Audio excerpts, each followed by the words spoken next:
Have you ever wondered what it would be like to be pushed off your land to make way for a major mining development? To have no real choice but to move, to relocate and to put your future in the hands of a global mining company? Have you thought about resettlement from the perspective of a household or a family? In our experience, mining companies approach human resettlement primarily as a risk to their business. If companies cannot secure access to land, mining cannot proceed. While many companies have good policies in place, most do what they must to secure access to land while minimising costs to the business. But a good deal for a company can mean a raw deal for local people.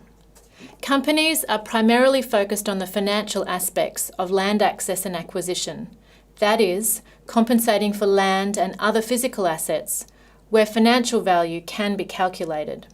Companies tend not to be as focused on other elements of resettlement: restoration of livelihoods, support for social networks, and other human, psychological, and cultural dimensions. This is one of the reasons we need to talk about different dimensions of displacement and resettlement.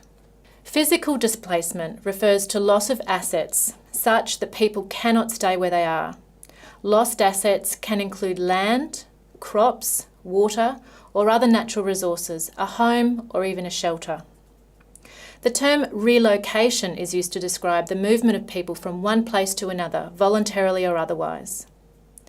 Economic displacement occurs where there is a loss of assets or access to those assets that leads to loss of income or other means of generating a livelihood as a result of project-related land access or acquisition.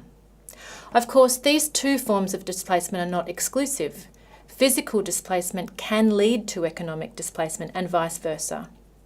Let's also clarify here that resettlement refers to the process of planning, displacement, relocation, livelihood restoration, and social reintegration over time. Definitions aside, there's little disagreement that mining-induced displacement and resettlement is a complex and disruptive process. It is a process that more often than not carries significant risk for resettled people. The public record shows that outcomes from what we call involuntary resettlement, that is, when there is no genuine choice and people do not have the right to refuse resettlement, are not favourable for most resettled families. One of the most prominent scholars in the area of development and displacement is Michael Chinea. He identifies 8 resettlement risks associated with major development projects like construction and infrastructure, dams, hydropower, agriculture, as well as mining. These risks include being left landless, jobless, and homeless. They also include marginalisation, becoming food insecure, and being more likely to die early. There is also the risk of losing access to common property resources such as forests and other natural assets. And finally, social disarticulation, a term he uses to refer to the tearing apart of social structures, social ties, and the social fabric of a community or social grouping.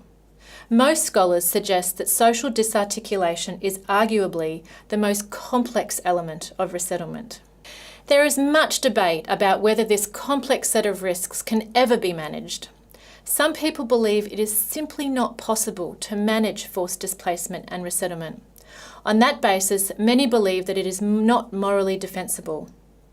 Others believe that with better risk management processes, a more comprehensive approach to accounting for the full cost of resettlement, and improved planning, including a comprehensive livelihood restoration program, risk management is possible. The mining industry has much work to do to demonstrate performance in this area. Currently, there are too few good examples of successful resettlement.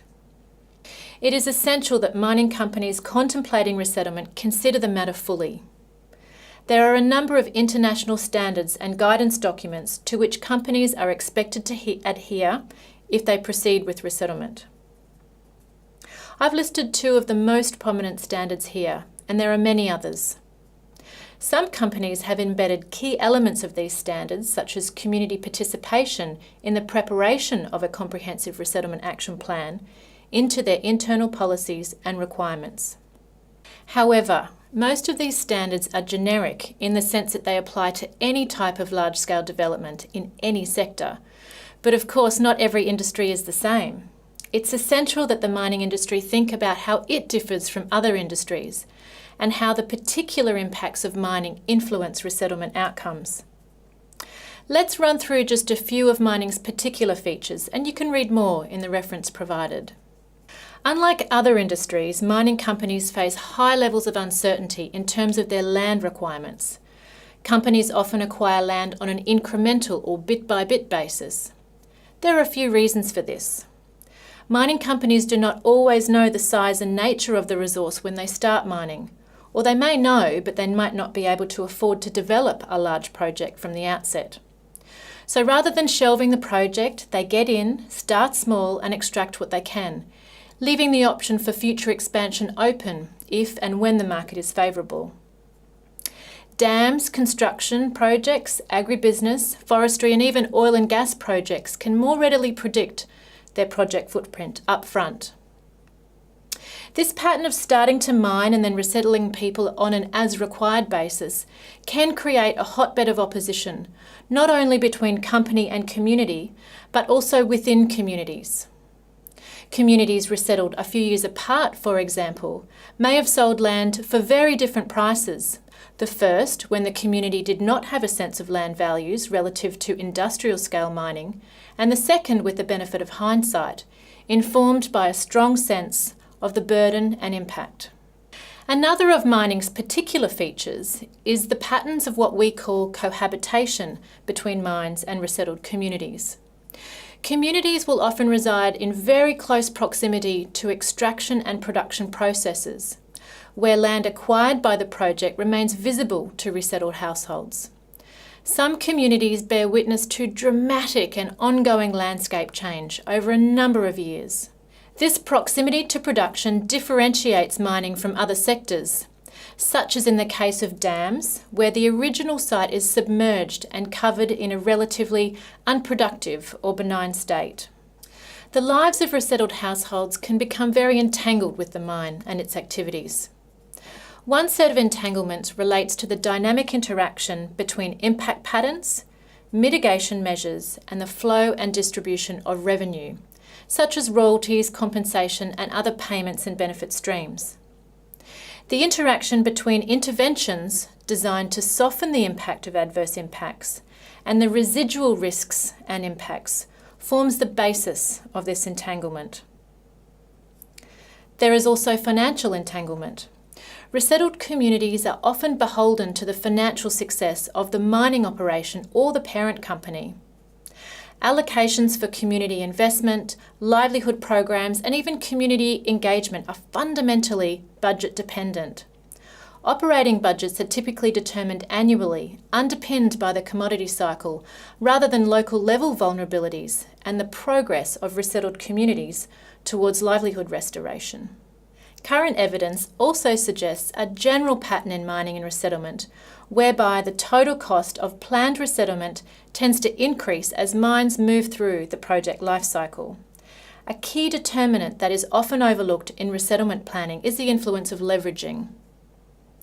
Some forms of leveraging can be interpreted as opportunistic, where relocatees demand unrealistic prices in the hope that the company simply pays out. In instances where inflated payments are agreed to by the company for the purposes of securing land access, a precedent is set for any future negotiation. Other times, though, leveraging can be read as a proxy for deep-seated and unresolved grievances, which in some cases can relate to the former owners, the government, or other actors.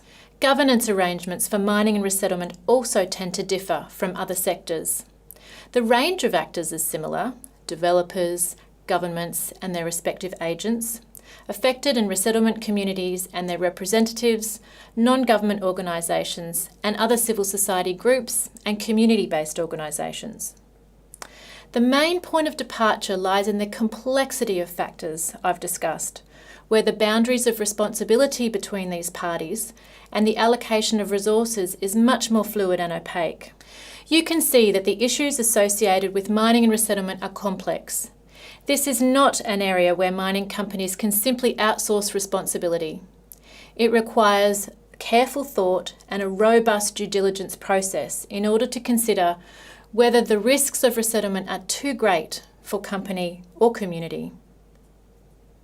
Time will tell whether the industry is able to move from a situation where people resettled are more often than not worse off as a result of having been moved to make way for mining, to a situation where the industry can demonstrate that it is living up to its commitment of improving the lives of resettled people. There is much work to be done to understand whether and how the mining industry can restore and improve the lives and livelihoods of resettled people.